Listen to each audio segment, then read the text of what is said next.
everybody, Carla the Alberta girl back. Today we are going to be canning beets. We're going to be doing things a little differently this time. Instead of canning with water, we're going to be canning them dry.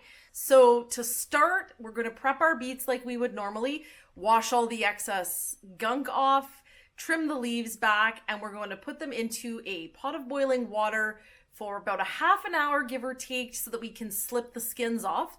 Then we're going to cut them, and then the only real difference at that point is we're going to can them like we would normally, so putting the chunks into jars, but the thing we're going to be doing afterwards is we're not going to be adding water to the jars. We're not going to be adding brine, we're not going to be adding water.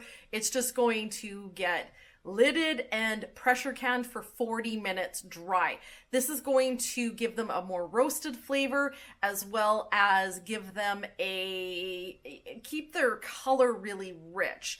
The reason being is the last jar that I opened that I had water canned, they just were pale and they didn't have a great flavor. They were still beety and they tasted good. They were nice for the side dish that I was making, but I really want to try this dry canned beet, and everybody says that they're really great, so we're going to give it a whirl and see what we come up with. We've got the business can going. So that is I don't even know how many liters it is. It's huge. But to give you perspective, that is a 1-quart jar beside it.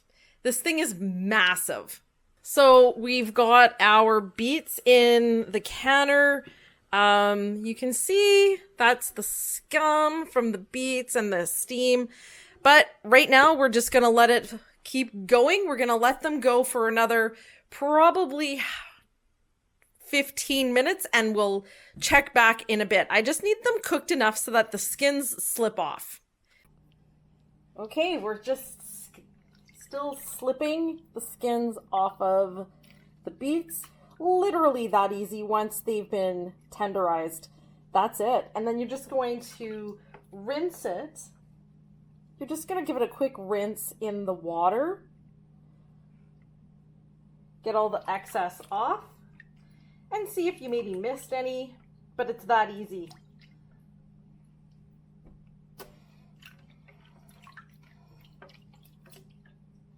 And they will come off that easy. They really do. These are large beets, so they're a lot easier than some small ones, but they still, even small ones will come off this easy.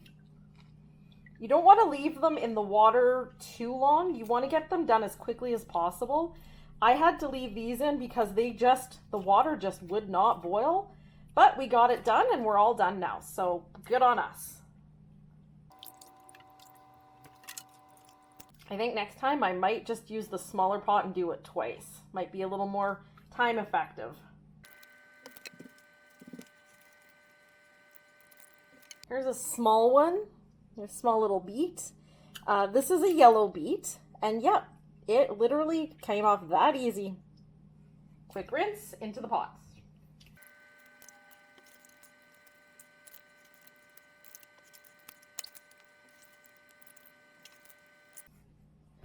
Okay, so we're all done here. Just like that, we're all done. Get that out of the way. And you can just kind of see, this is all the skin and all of that. These are good for your compost. So that is exactly where I will be putting them. There's our big bounty of beets. This thing is overflowing. Oi.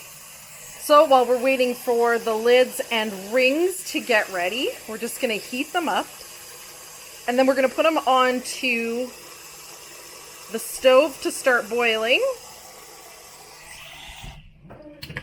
Just put them on the stove.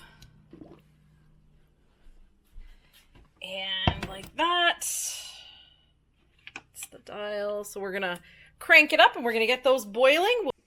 Okay, so what we've got here now are our beets, and they're all like just cut up into fairly large chunks, and we're just going to put them into our jar with our funnel handy, and we're going to pack it again just to where the neck of the jar and the shoulder of the jar meet. And we are going to pack these in here. We're not going to be delicate with them in the sense that we need to leave some space or anything like that. We are going to give them a good little shuffle in that regard. There we go. Okay, so we're filled right up to the top. Just going to put this down. And like I said, we're just going to give it a shuffle. So we're just going to pack them in. And you can see we've got a bit more space. So we're just going to plunk a few more in the top there. Just like that. Give it another jostle. And we're good, I think. Maybe one more piece over here. And you have to use your judgment, you know. You don't want to fill it too full, but we don't want them empty either. So I'm just going to go ahead and fill what I've got with what we've got right now.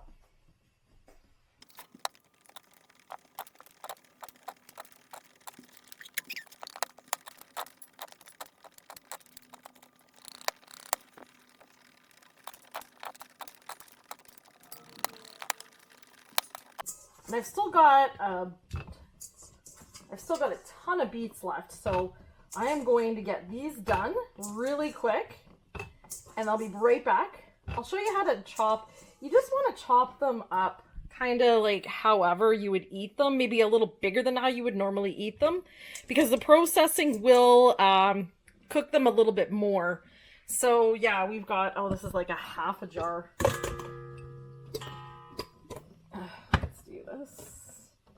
Yeah, this is like a half a jar. There, yeah, half a jar. So we'll just keep going here. Side note, this is that monster beet, that almost 1 kilo beet.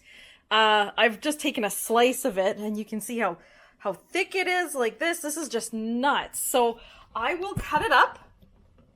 And so here we go. That one beet, God's honest truth, one beet yielded nearly 4, actually it is 4 cups. That one beet was full 4 cups. So I'm impressed. So I'll keep going and we'll get back to these in a minute.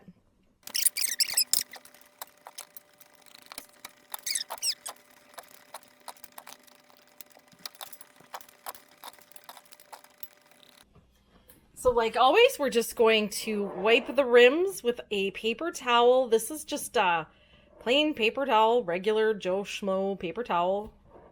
You can see like that. And yeah, it's pretty self-explanatory. And I am going to keep dipping it in the canner water. And that's all it is some canning water.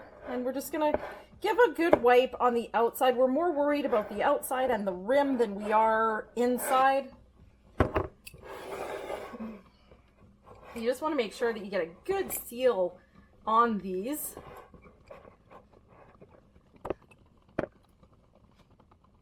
I've also never dry canned beets before, but from what I've been researching, it's just like this. The only thing you're doing different, you are adding a little bit extra time, and you're not adding liquid. So I'm all for that. It keeps the beets much nicer, and it gives it a better flavor from people who've done it previous.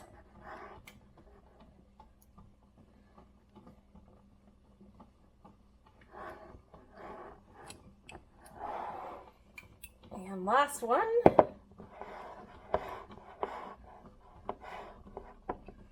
Okay, you know what? I'm going to probably add one more beet to that little guy there. Small guy, right there. Perfect. Okay, so I'll give it another quick wipe.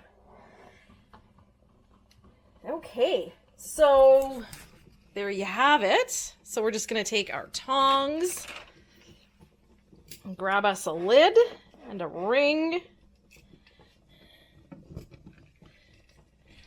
Just like that. And again, because I'm that personality, I will line it up. Just like that. Lid off or ring off. Line the lid. Just like so. And then on with the ring. And again, we're just going to point of no return in about a 1/4 inch. We're just going to throw that right into the canner, and I'll keep doing with the rest of these, just like that.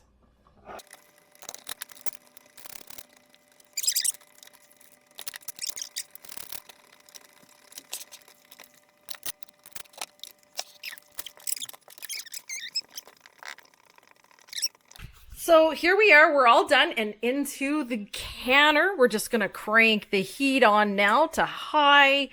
Yeah, this is hot, but it's not quite boiling, so that we're just going to start and pressure can like we normally would, do our normal process. Yes, there is a lot of water in here, and that's okay. I'm not too terribly concerned about it right now. Get your lid on. So now we've got the lid on, and we're just going to hurry up and wait for a steady stream.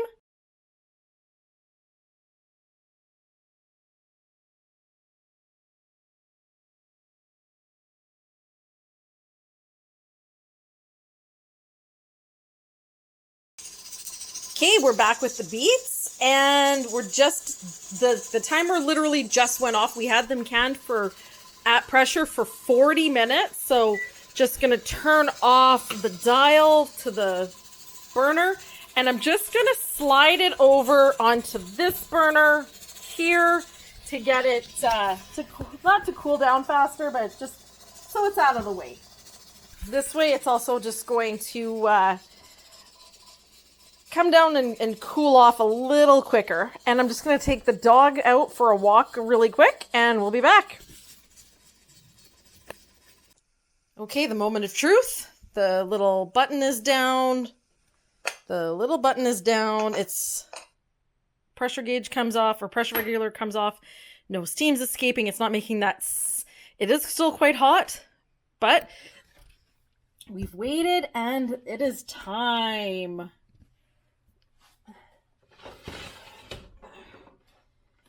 Remember, you have to take the steam. So you're going to open away from yourself. Okay. And again, like all of the glass lids that we've done so far, we have to make sure that we take it out with our jar lifter. And we're going to crank, and I mean crank, those down as tight as we can.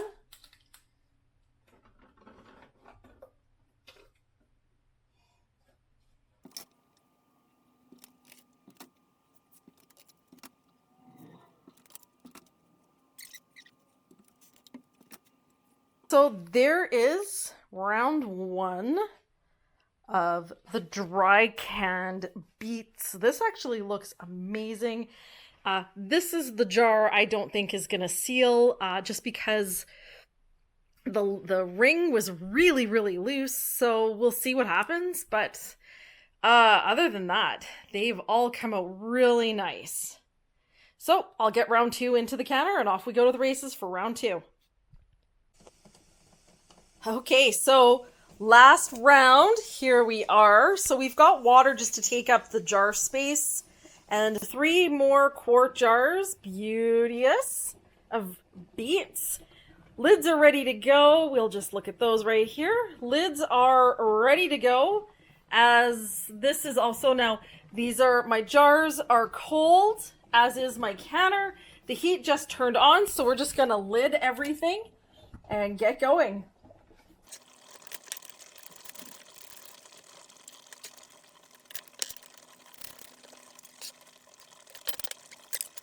Okay, so that's all done. So the lids are in. Canner is on high. We've got our 3 quarts of water in. Canner's already heating up, so we'll start this up and get it going. Okay, we've had the steam going, venting for 10 minutes. Time to drop the weight on and let it rip. Okay, everybody, we're back. I am going to take the last load out of my canner.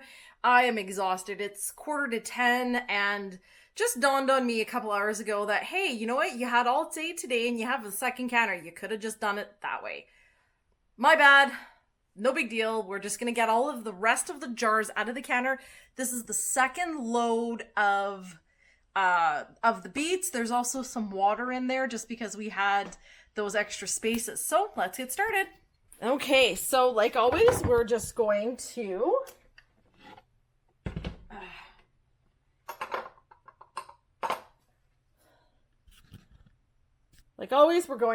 start by taking the pressure valve off. We know it's ready because there was no hissing. We also know that the little button has fallen. We're going to open up our canner like we always do, away from us. Let the steam escape away. And then bring this in and then put over on the side. Okay, so again, we have to work really quickly. Okay, so like we're going to do before, we're just going to take our beet out, put it down.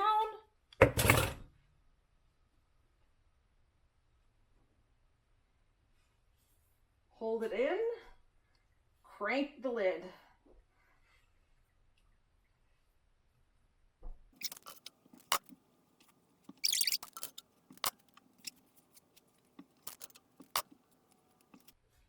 See how they're still bubbling? Nice! This is a great sign that you've got a good seal and that things are working well.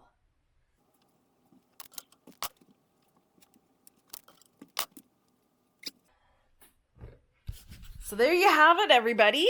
So you can see the bubbles are still coming. It's still active-ish inside. That one's hands down the most active out of all of them, but they're all still quite active and bubbly.